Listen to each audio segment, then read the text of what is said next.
Madame, Messieurs, bonsoir et bienvenue à tous dans ce numéro spécial pour décortiquer donc l'actualité qui reste dominée par ce conclave de Nairobi autour de l'ancien président de la République démocratique du Congo, Joseph Kabila Kabange.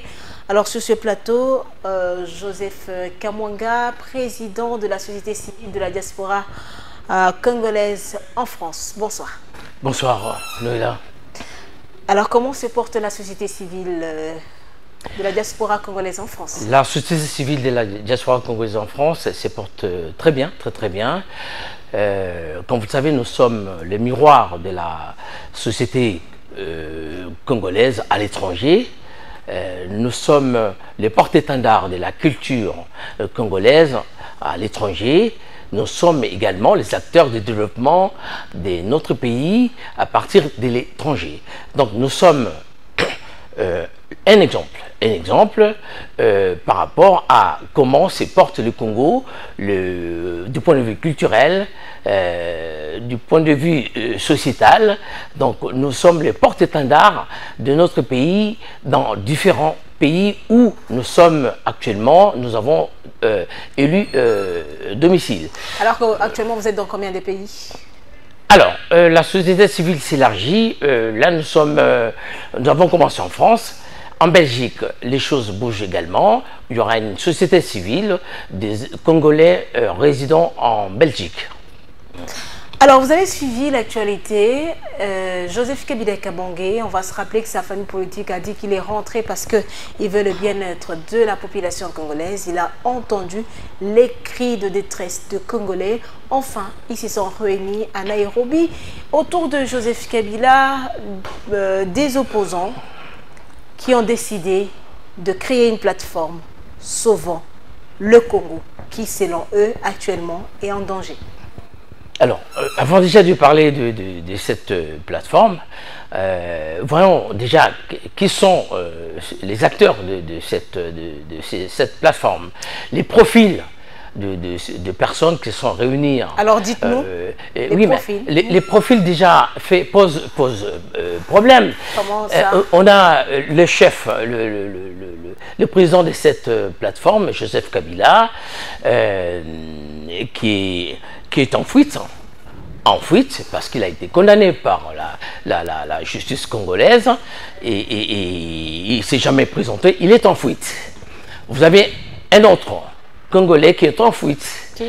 C'est l'ex-premier ministre Matata Ponyo, condamné pour détournement de plus de 300 millions. Et on va se rappeler que Matata Ponyo, son parti avait dit qu'il était perdu. Hein. Ah oui, mais voilà comment les gens à qui les Congolais ont placé confiance, croyaient qu'ils avaient affaire à des gens honnêtes, et voilà que Matata Ponyo quitte les Congos sur les pointes des pieds et se retrouve, on voit quelques mois plus tard, il est à Nairobi. Et il fait partie de cette fameuse plateforme Sauvons le Congo, les noms d'ailleurs posent problème parce que ce nom, c'est un plagiat. Le nom a été déjà utilisé par le pasteur Coutinho. C'est à cause de ces noms que Coutinho a été arrêté et torturé parce qu'il avait osé dire qu'il souhaite créer une plateforme, un mouvement Sauvons le Congo. Et voilà. Les bourreaux de Coutinho d'hier reprennent les noms de Coutinho pour en faire une plateforme. C'est ridicule. On voit quand même aujourd'hui, à côté de Joseph Kabila, Franck Diongo, qui s'est retrouvé en prison sous Kabila. Oui. Alors... c'est quand même... moi, je pense que c'est... Ils ont quand même eu le temps de réparer. Non, réparer quoi? Ce sont des opportunistes. C'est pourquoi je disais à un moment que nous n'avons pas de véritables opposants dans ces pays. Nous n'en avons pas encore. On ne l'a pas vu là-bas, on n'a pas vu... Ah oui, mais justement, c'est pour dire que cette plateforme fera long feu, dans la mesure où on n'a pas vraiment un avenir, dans la mesure où des gens comme Katumbi, des gens comme Fayoulou et d'autres encore que l'on connaît ont boudé cette plateforme. Ils ne peuvent pas, parce que ceux qui sont partis dans vers cette conclave autour de Joseph Kabila, pour tenter de laver, hein, de les nettoyer, de vouloir en faire un homme nouveau. Mais c'est ridicule, ça ne va pas aller loin. C'est quelque chose qui est déjà, c'est raté. Ah oui, c'est raté dans la mesure où les opposants que l'on connaît et qui sont très actifs n'y étaient pas. On a vu des gens qu'on ne connaît pas et qui n'ont jamais, qui ne sont pas au Congo, qui ne vivent pas au Congo, qui sont venus de par-ci par-là, acheter, hein, que je dirais des gens vendus, parce que il me semble que d'après les informations reçues, les participants ont reçu plus de 10 000 $ à chacun. Mais ce sont des vendus qui sont réunis là-bas pour pouvoir soutenir et laver Joseph Kabila de tous ces qu'on sait. Mais je pense que les Congolais ne sont pas dupes. Ne peuvent pas se laisser aller, se laisser convaincre, se laisser emballer par cette histoire. C'est quelque chose qui va disparaître d'ici là. Voilà, tout ce que je peux dire. Donc cette plateforme va disparaître selon Joseph Kabila? Non seulement selon moi, c'est son point de vue, mais selon les spécialistes, les gens qui savent bien analyser les événements politiques et pensent que c'est quelque chose qui n'a pas un avenir. Alors, oui. On voit que cette plateforme a fait en fait, sa sortie, l'annonce, toujours Nairobi. On va se rappeler que Nairobi nous a donné l'AFC de Corneille Nangaa, nous a donné la coalition Cash HCC. Comment est-ce que vous voyez Nairobi? Nairobi, la politique de ces pays, je pense que il y a une duplicité dans leur manière de faire les choses. Chaque fois que ça les arrange, chaque fois qu'il y a moyen de pouvoir affaiblir les Congos, le cash, c'était pour, justement, au moment où il fallait remplacer Joseph Kabila. La plateforme de Joseph Kabila aujourd'hui, c'est aussi pour affaiblir notre pays, Tshisekedi, et voilà. Et il y avait un autre mouvement, Nanga, AFC, M23, toujours à Nairobi, pour affaiblir le Congo. Vous voyez bien que l'objectif est le même. Tout ce qui peut affaiblir le Congo est bien reçu, bienvenu dans ces pays. C'est ça qu'il faut comprendre. Voilà. Alors, aujourd'hui, nous apprenons l'arrestation de Seth Kikouni, qui a également participé à ce conclave. Je pense que cette arrestation, à mon humble avis, n'a pas d'importance. Pourquoi? Mais non, je ne sais pas ce qu'on peut lui reprocher d'avoir été au Kenya. À côté des personnes condamnées? Non, mais c'est... On a vu il n'y a aucune loi qui interdit les Congolais ou toute autre personne de pouvoir côtoyer une personne condamnée par la justice. Pas du tout. Pas du tout. Kikouni est parti participer. Il est le seul d'ailleurs, il faut le dire, le seul Congolais de l'intérieur qui est parti au Kenya assister à cette rencontre. Alors, mais il y a certaines personnes qui craignent le fait qu'ils peuvent comploter contre le pays à travers quelqu'un qui a participé. Ça, c'est selon certains observateurs. Non, un complot ne s'est fait pas comme ça, à ciel ouvert, publiquement, pas du tout. Pas du tout. Quand on complotait contre les pays pour attaquer Boudangana, où étions-nous pour pouvoir anticiper ces complots contre l'atteinte de notre territoire, l'intégrité de notre territoire? Où étions-nous? Mais on a comploté pendant plusieurs mois avant de lancer les attaques sur notre pays et conquérir d'abord Boudangana.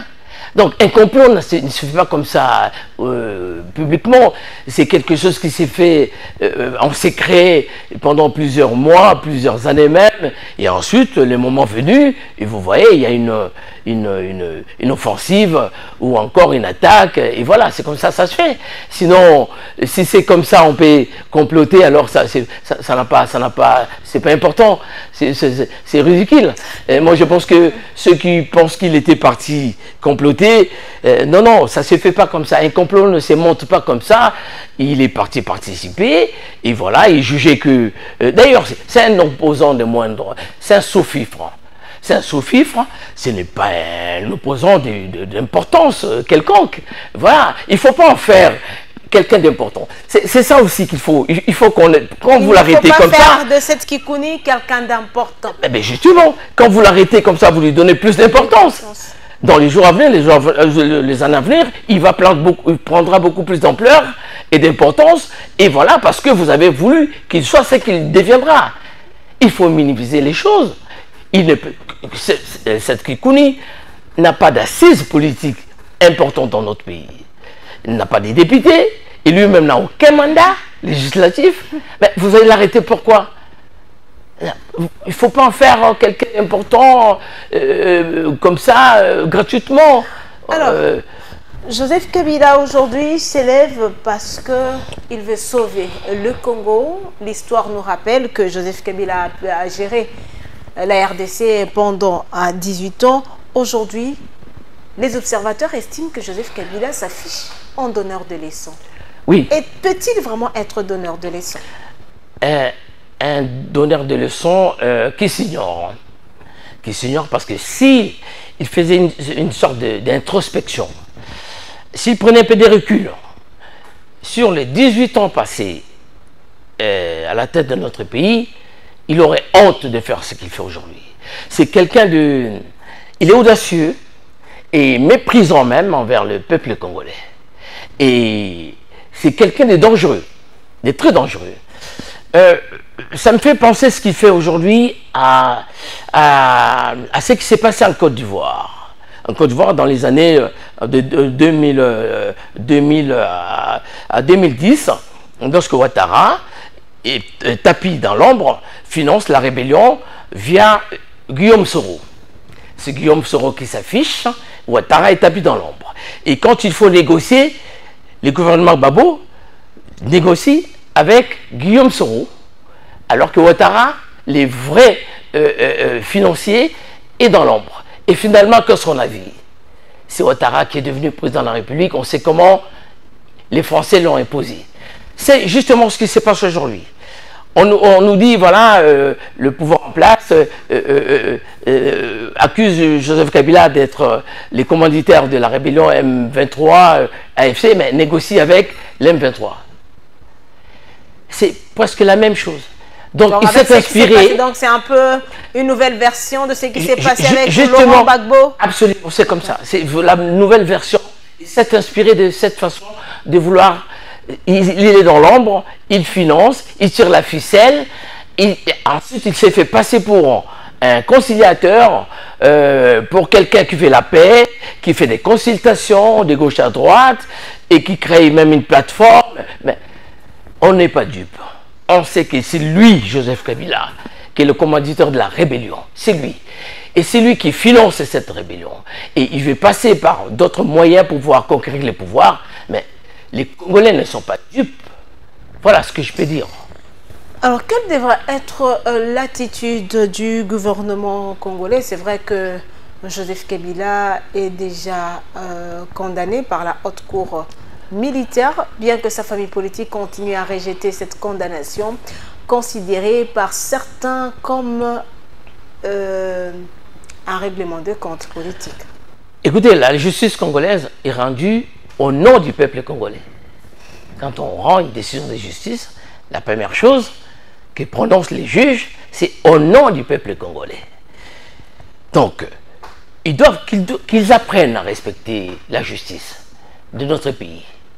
Il a été condamné. S'il est contre cette décision, il y a des voies de recours. Qu'il fasse les recours. Voilà tout ce qu'on peut faire.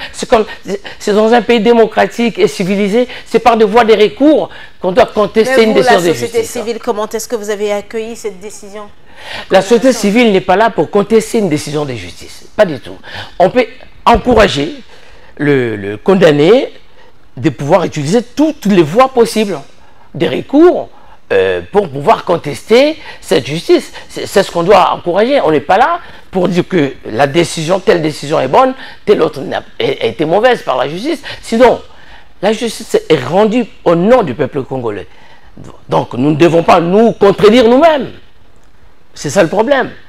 Donc, je pense que Kabila a été condamné, qu'il utilise le voie des recours pour pouvoir être, disons, lavé de tout ce qu'on lui reproche aujourd'hui. Mais c'est un condamné en fuite.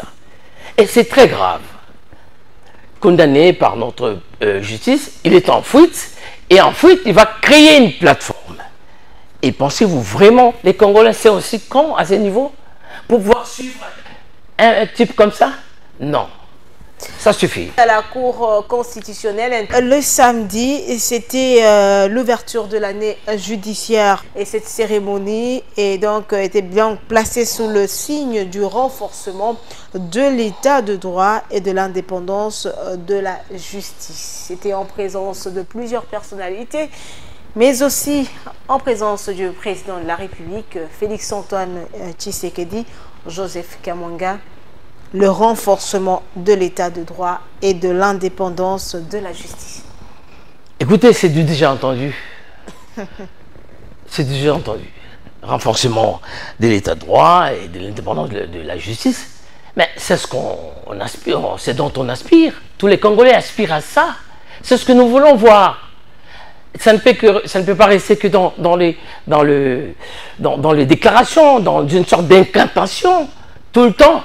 On veut voir réellement en quoi notre justice est renforcée et en quoi notre justice est indépendante. Voilà tout ce qu'on veut savoir. On ne peut pas les dire d'ici là parce que tant qu'on a un appareil judiciaire miné par la corruption, on ne peut pas dire que pour le moment on est un état de droit. Donc, il n'y a pas d'état de droit. Il faut dire que cette cérémonie à la Cour constitutionnelle intervient 48 heures après l'ouverture de l'année judiciaire de la Cour de cassation. Donc, vous êtes en train de dire que la Cour constitutionnelle n'a pas le droit de parler du renforcement de l'état de droit. Parler, c'est bien. Non, elle a le droit d'en parler. Parler, c'est bien. Mais c'est dans les actes. Non, on va juger tout cela dans les actes. Dans les actes. Mais quand on parle de renforcement, c'est-à-dire qu'on avait déjà un état de droit bien, qui marche bien, apprécié par tout le monde. Non, et après, on revient renforcer. On a un état de droit qui patauge. Ça, ce n'est pas un secret pour personne. Nous, on est état de droit qui patauge encore. Mais la Cour constitutionnelle nous parle d'un renforcement. Oui, ce sont des incantations.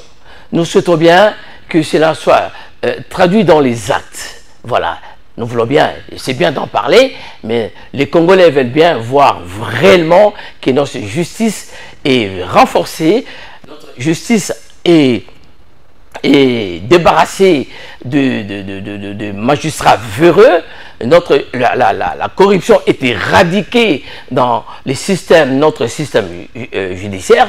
Et voilà, c'est en ce moment-là que les Congolais feront confiance en notre justice. Mais pour le moment, il n'est secret pour personne que les Congolais, dans leur majorité, ne font pas vraiment encore confiance à notre justice.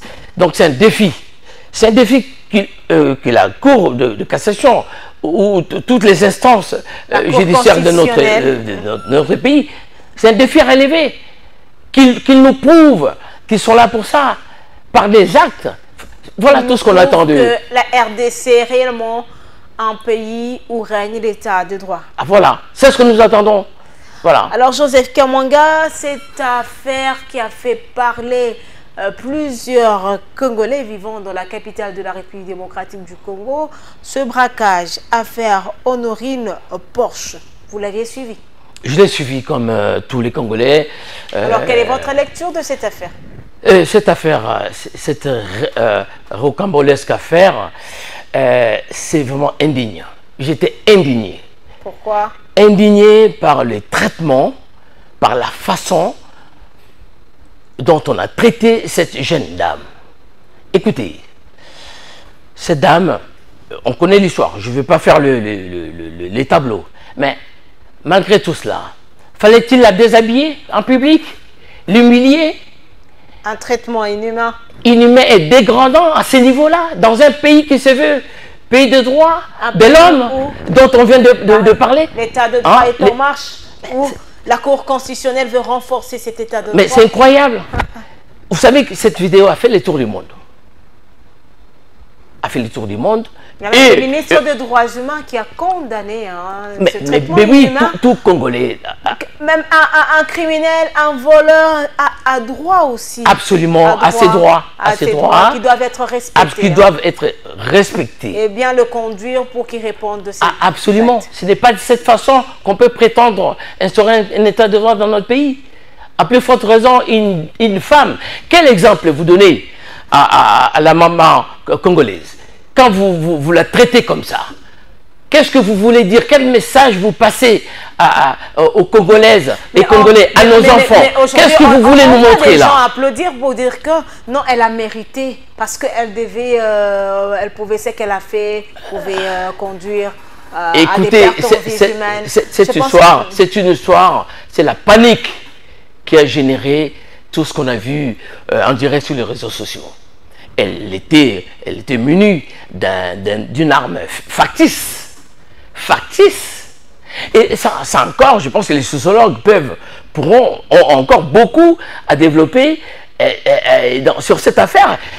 Avec une arme factice, entre dans une banque, et c'est vraiment, vous voyez l'armada de l'armée, de la police, la panique. Et les images que nous avons vues, c'est comme si elle n'était pas seule, elle était accompagnée.